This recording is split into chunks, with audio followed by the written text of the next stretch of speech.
Subscribe करें हमारे YouTube channel को और बेल आइकन को प्रेस करें हमारे लेटेस्ट वीडियोस को देखने के लिए।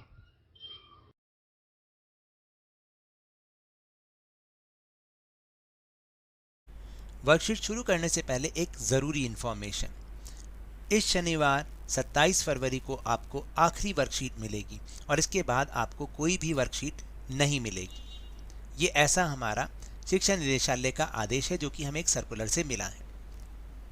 अब आपके एग्ज़ाम जल्दी ही होने वाले हैं और वो भी ऑनलाइन होंगे या ऑफलाइन ये तो अभी नहीं कह सकते, लेकिन हाँ, रविवार यानी कि 28 फरवरी को दोपहर 2 बजे मैं YouTube पर अपने चैनल पर लाइव होऊंगा और वहाँ पर आपकी जनरल क्वेरी अगर कोई है तो आप मुझसे पूछ सकते हैं। जितना जवाब मुझे आता होगा या जितना मुझे उसके बारे में पता होगा मैं आपको अवश्य बताऊंगा। तो याद रखिएगा, संडे 28 फरवरी 2 बजे। Hello and welcome to Lavneesh sir की क्लास। आज की ये शिक्षा निदेशालय राष्ट्रीय राजधानी क्षेत्र दिल्ली की वर्कशीट नंबर 37 जो कि कक्षा 8वीं के विद्यार्थियों के लिए है। यह ली गई है सामाजिक विज्ञान के भूगोल विषय से और इसमें जिस टॉपिक को हम समझेंगे आज इस वर्कशीट में वो है मृदा निर्माण के कारक, भूस्खलन तथा मृदा का निर्मलीकरण। तो चलिए बिना समय गवाए शुरुआत करते हैं मेरे साथ और समझने की कोशिश करते हैं। सबसे पहले है मृदा यानी कि मिट्टी।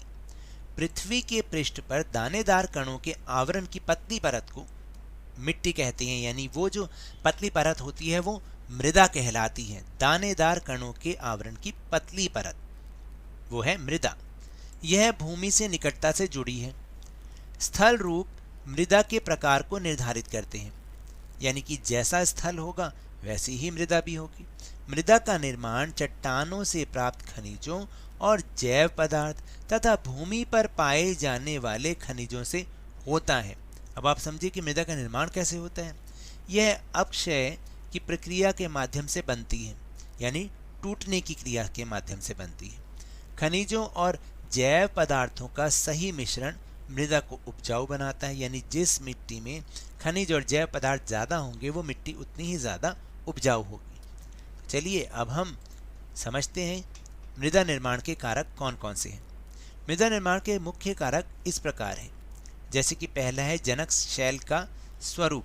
जनक शैल का स्वरूप का मतलब होता है कि जिस प्रकार की चट्टान होगी उससे बनने वाली मिट्टी भी वैसी होगी। जैसे आग्नेय चट्टान से बनने वाली मिट्टी वो काली मिट्टी होती है और इस तरह से अवसादी चट्टान से जो मिट्टी बनेगी वो उसी शैल के मुताबिक होगी। फिर दूसरा है जलवायविक कारक, यानी जलवायु संबंधी कारक भी मृदा के निर्माण में बहुत महत्वपूर्ण भूमिका रखते हैं। तीसरा है स्थलाकृति। ये तो मैंने आपको पहले भी बताया कि जैसा स्थल होगा वैसी ही मिट्टी होगी।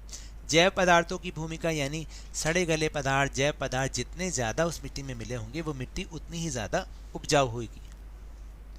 फिर है लास्ट में मृदा निर्माण के संगठन में लगने वाला समय, यानी समय भी एक महत्वपूर्ण कारक है।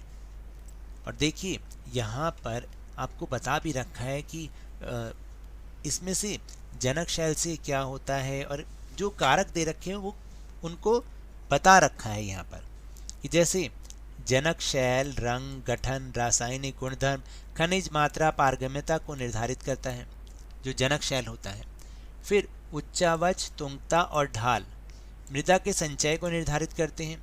वनस्पति जात, प्राणी जात और सूक्ष्म जीव ह्यूमस निर्माण की दर को प्रभावित करते हैं। फिर है जलवायु, तापमान, वर्षा, अपक्षय और ह्यूमस निर्माण की दर को प्रभावित करते हैं। तथा समय मृदा परिच्छेदिका को मोटाई को निश्चित करता है। और क्या आप जानते हैं कि केवल 1 सेंटीमीटर मृदा बनने में सैकड़ों वर्ष लग जाते हैं। इसलिए मैंने आपको बोला कि जो मृदा के निर्माण में लगने वाला समय होता है वो भी एक इम्पॉर्टेंट फैक्टर होता है। फिर है भूस्खलन।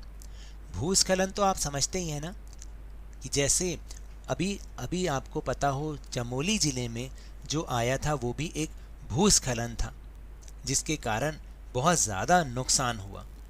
भूस्खलन को सामान्य रूप से शैल, मलबा या ढाल से गिरने वाली मिट्टी के वृहद संचलन के रूप में परिभाषित किया जाता है।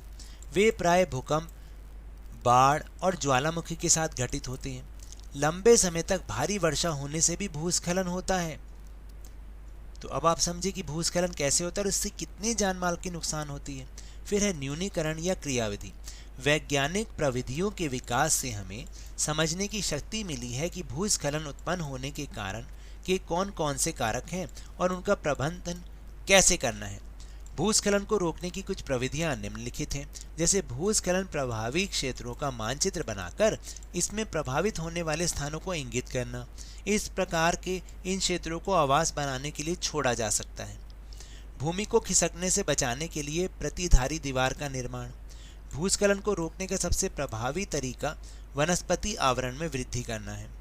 सतही अपवाह और झरना प्रवाहों के साथ साथ भूस्खलन की गतिशीलता को नियंत्रित करने के लिए पृष्ठीय अपवाह नियंत्रण उपाय कार्यान्वित किए गए हैं।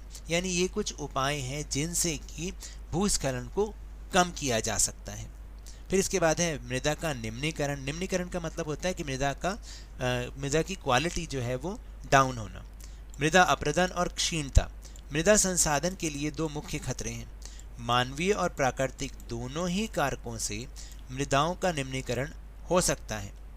मृदा निम्नीकरण में सहायक कारक वनोन्मूलन, अतिचारण, रासायनिक उर्वरक एवं कीटनाशकों का अत्यधिक उपयोग, वृक्षारोहण, भूस्खलन और बाढ़ हैं। तो ये सारे कारक हैं जो कि मृदा के निम्नीकरण को करवाने में बहुत ज़्यादा अपनी भूमिका निभाते हैं। इनके कारण हमारी ज़मीन और हमारी जो मिट्टी है उसकी गुणवत्ता बहुत कम होती चली जाती है। फिर प्रश्न उत्तर। मृदा का निर्माण कैसे होता है। प्रश्न नंबर 1 है कि मृदा का निर्माण कैसे होता है। देखिए, मृदा का निर्माण चट्टानों से प्राप्त खनिजों और जैव पदार्थ तथा भूमि पर पाए जाने वाले खनिजों से होता है। फिर दूसरा है कि मिट्टी के निर्माण को प्रभावित करने वाले कारक कौन कौन से हैं।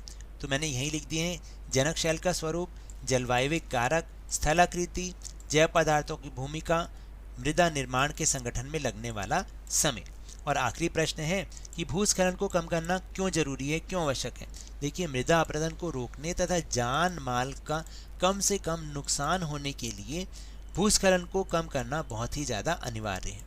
तो ये तो थी आज की वर्कशीट। अगर मेरे इस तरह समझाने से आपको थोड़ा सा भी समझ में आया हो तो इस चैनल को ज़्यादा से ज़्यादा सब्सक्राइब कीजिए, लाइक कीजिए और बहुत ज़्यादा शेयर भी कीजिए।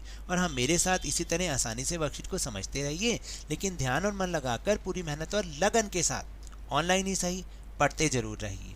And if you want to defeat corona virus then please wear a mask. और जब भी पॉसिबल हो, जब भी अवेलेबिलिटी ऑफ वैक्सीन हो, इसकी वैक्सीनेशन अवश्य कराएं, क्योंकि कोरोना को हराना है और ज़िंदगी को एक बार फिर से सुहाना बनाना है।